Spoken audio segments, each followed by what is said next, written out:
নমস্কার বন্ধুরা, কেমন আছেন আপনারা? আশা করছি সবাই ভালো আছেন, সুস্থ আছেন। আজকে দেখুন কি সুন্দরভাবে মন আর মিঠি সেজেগুজে চলে এসছে ওর কাকিয়ার বাপের বাড়িতে। কাকিয়া বলতে এখানে আমার জায়ের কথা বলছি আমি। আমার জায়ের বাপের বাড়িতে আজকে কালী পুজো হচ্ছে, তাই আমরা সেখানে পুজোতে এসেছি।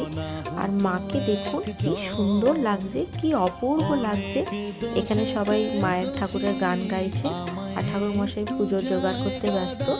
অপূর্ব সুন্দর লাগছে, যে ডেকোরেশনটাও কি সুন্দর হয়েছে। মনে হচ্ছে আজকে যেন মায়ের বিয়ে এখানে, পুরো বিয়ের মতন মানে ডেকোরেশনটা করিয়েছে। মায়ের মুখ তো অপূর্ব। এই যে দেখুন দুজনা এখানে খুব দুষ্টুমি করছিলে।